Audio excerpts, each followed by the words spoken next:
John Abiel, ca. 1752 February 18, 1836, known as Giantweg, Giantwacha, the planter comma or Giantwakan, Caintwakan, by what one plants, in the Seneca language and thus generally known as Cornplanter, was a Seneca war chief and diplomat. As a chief warrior, Cornplanter fought in the French and Indian War and the American Revolutionary War.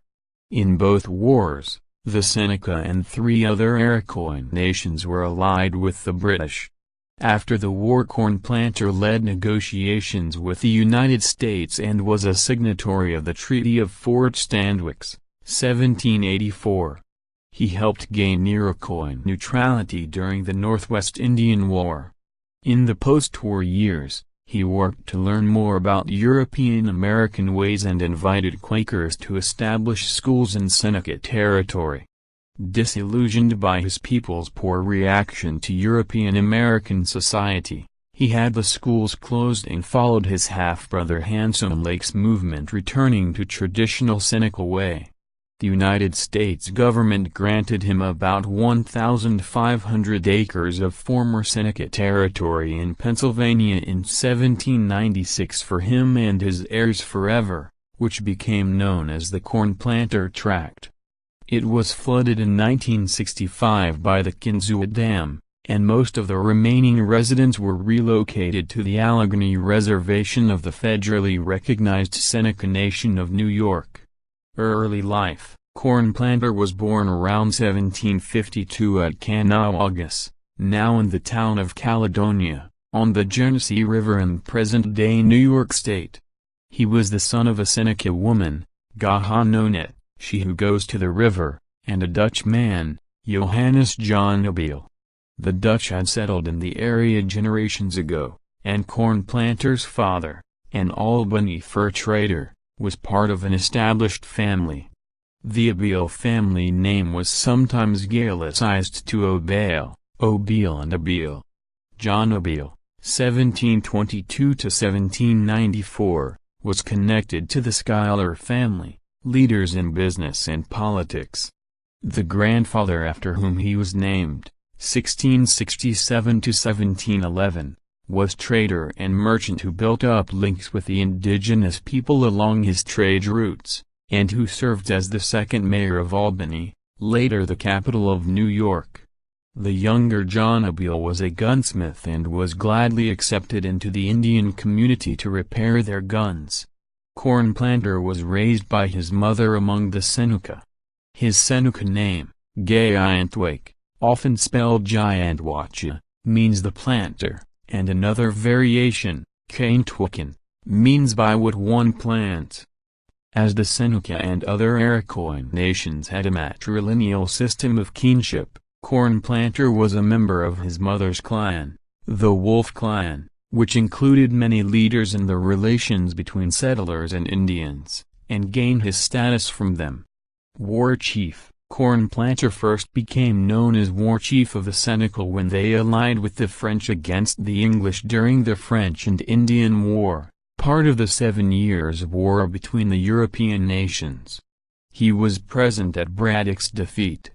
During the American Revolution, both Cornplanter and his uncle, Chief Giasutha, wanted the Iroquois to remain neutral. He believed the Iroquois should stay out of the white man's war. "War is war," he told other Iroquois. "Death is death.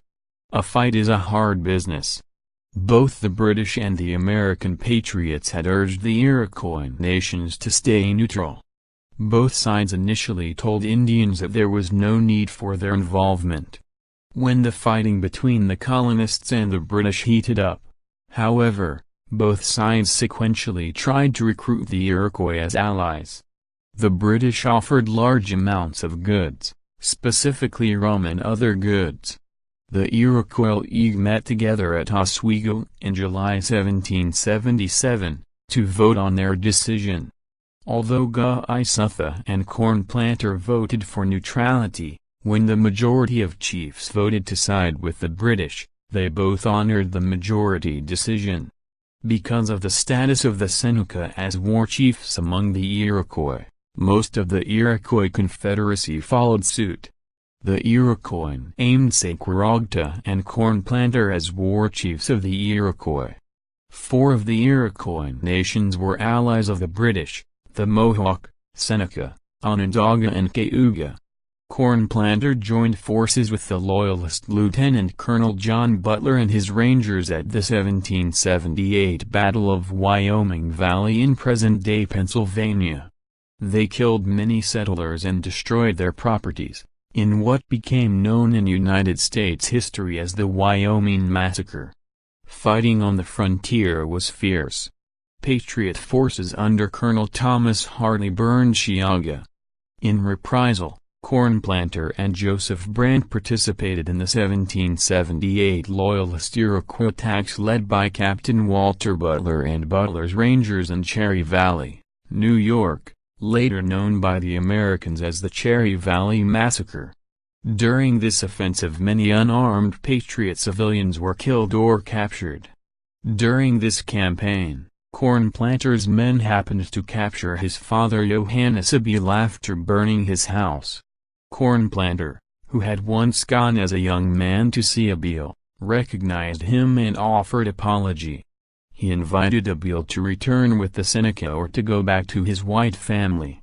When his father chose the latter, Cornplanter had Seneca warriors accompany him in safety.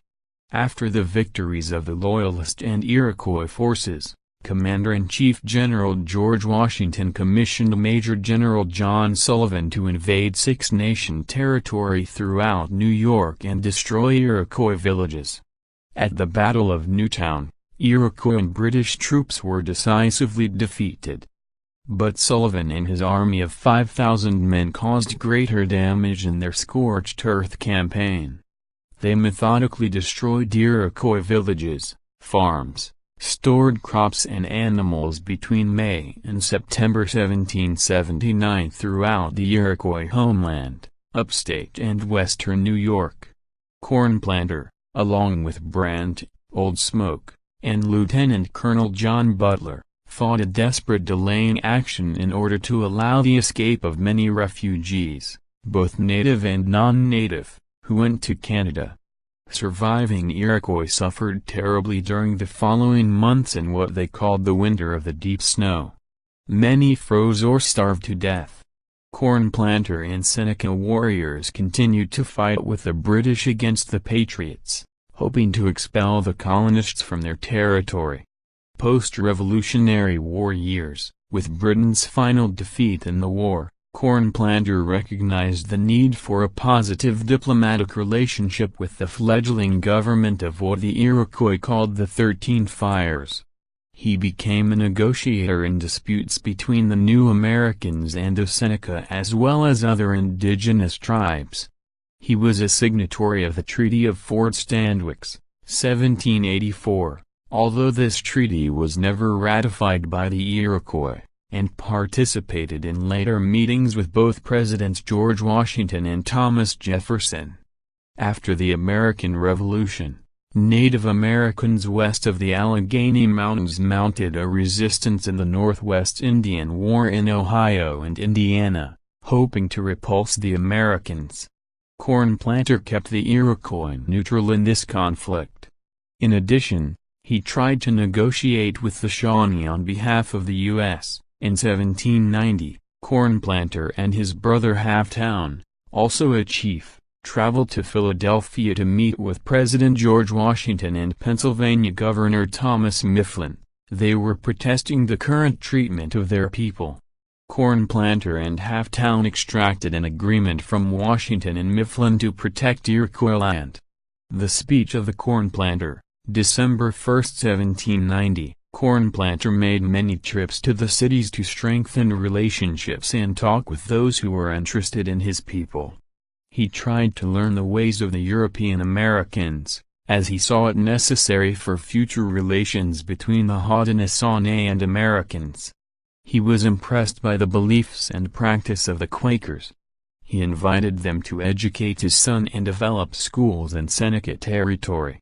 He and his half-brother, the religious leader Handsome Lake, strongly opposed liquor among the Seneca. During the War of 1812, Cornplanter supported the American cause, convincing his people to do so as well. At one point he offered to bring 200 warriors to assist the U.S., but his offer was refused. He allowed Quakers into his village to help the Seneca learn new skills when they could no longer rely on hunting or the fur trade as a way of life. He also encouraged men to join the women working in the fields to help increase their farming economy. Quaker Run would become one of the first white settlements in western New York. It is now abandoned and part of Allegheny State Park. Eventually, Cornplanter became disillusioned with his relationship with the Americans. To help fight the drunkenness and despair suffered by many Indians, his half-brother Handsome Lake preached that the Iroquois must return to the traditional way of life and take part in religious ceremonies. Cornplanter felt his people were poorly treated by the Americans.